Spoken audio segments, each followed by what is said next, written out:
Hello everyone, কি অবস্থা সবার, কেমন আছো? চলে এসেছি একটি দুর্দান্ত রেসিপি। আজকে আমি শেয়ার করব টক দইয়ের লাবান। টক দই দিয়ে যে এমন সুন্দর রেসিপি তৈরি করা যায় সেটা না তৈরি করলে বুঝতেই পারবে না।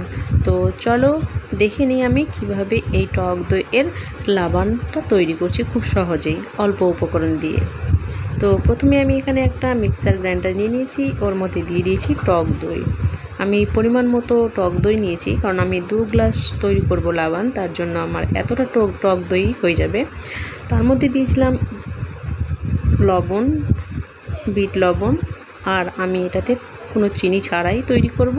এটাতে দিব আমি হানি। তো হানি আমি দেব এখানে 4 চামচ। তোমরা তোমাদের মতো করে মিষ্টিটা অ্যাড করবে। যদিও এই লাবানে খুব বেশি মিষ্টির দরকার হয় না, তো তাও তোমরা তোমাদের মতো করে কমিয়ে বাড়িয়ে মিষ্টিটাকে অ্যাড করবে। এইবারে এর মধ্যে দিয়ে দেবো আমি জল। আমি এখানে 2 গ্লাস যেহেতু তৈরি করব, তাই 2 গ্লাস জল দেব আমি। তো আমার দইয়ের বাটিটাতে ধুয়ে আমি জলটাকে দিচ্ছি এর মধ্যে। দেখো আমি মেপে নিচ্ছি 2 গ্লাস, মানে এই 2 গ্লাসই আমি তৈরি করব তাই। আর এই দইয়ের লাবানটা খেতে সত্যি ভীষণ টেস্টি হয়, তোমরা অবশ্যই ট্রাই করে দেখো। এই গরমের সময় তো ভীষণ ভালো লাগে। আর এখানে আমি দেখো নিয়ে নিয়েছি এলাইচি পাউডার, সাদা এলাইচি পাউডারটা আমি একটু দিয়ে দিলাম। এটা ফ্লেভারের জন্য দিলে পরে এই লাবানটা বেশ ভালো লাগে। তো এবার ওটাকে আমি ভালো করে সব উপকরণগুলো একসঙ্গে মিশিয়ে নিলাম। তোমরা অবশ্যই এই লাবানটা বাড়িতে তৈরি করো। তৈরি না করলে তোমরা বুঝতেই পারবে না যে দই দিয়ে সত্যি এত সুন্দর একটা রেসিপি তৈরি করা যায়। আর এখানে আমি এখন এটাকে ভালো করে গ্রাইন্ড করে নিলাম। টক দইয়ের এই রেসিপিটি মাত্র 2 মিনিটে তৈরি করা যায়, একদমই টাইম লাগে না, খুব সহজেই তৈরি হয়ে যায় দুর্দান্ত স্বাদের এই রেসিপি। আমার গ্রাইন্ড করা হয়ে গেছে, এবার আমি সার্ভ করে নিচ্ছি। 2 গ্লাসেই আমি সার্ভ করে নিচ্ছি।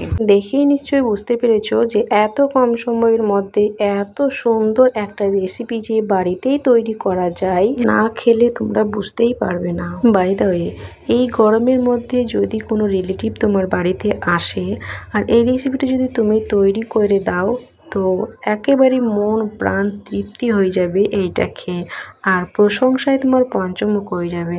দোকান থেকে কোনো জিনিস কিনে আনা, কোল্ড ড্রিঙ্কস বা কোনো জুস কিনে নিয়ে আসার থেকে যদি এই রেসিপিটি তুমি তৈরি করে দাও, তাহলে পেট, মন, শরীর এবং যে রিলেটিভ আসবে বাড়িতে তারও মন শান্তি হয়ে যাবে এই রেসিপিটি খেয়ে। আর হ্যাঁ, তোমার কাছ থেকে বারবার জানতে চাইবে যে এই রেসিপিটি তুমি কিভাবে তৈরি করলে। আমি যেভাবে তৈরি করেছি এই রেসিপিটি, তোমরা যদি ফুল প্রসেসটাকে ফলো করে এইভাবে তৈরি করো, তো একেবারেই কেউ বুঝতে পারবে না যে এটা বাড়িতেই বানানো, মনে হবে কোনো 5 স্টার হোটেল থেকে নিয়ে আসা হয়েছে। তাই বলবো অন্তত একবার হলেও এই রেসিপিটি বাড়িতে ট্রাই করো। আর এই গরমের মধ্যে তো দই খাওয়াটা কতটা বেশি উপকার বা কতটা ভালো আমাদের শরীরের পক্ষে কম বেশি সবারই জানা। তাই যারা দই খেতে পছন্দ করো না বা খেতে পারো না, তারা অবশ্যই এই রেসিপিটিকে ট্রাই করবে। টক দইয়ের গুণাগুণ কম বেশি আমাদের সকলেরই জানা, তাই তোমরা এইভাবে টক দইটা খাবে, ভীষণ ভালো লাগবে। তৈরি হয়ে গেল দুর্দান্ত স্বাদের টক দইয়ের লাবান রেসিপি।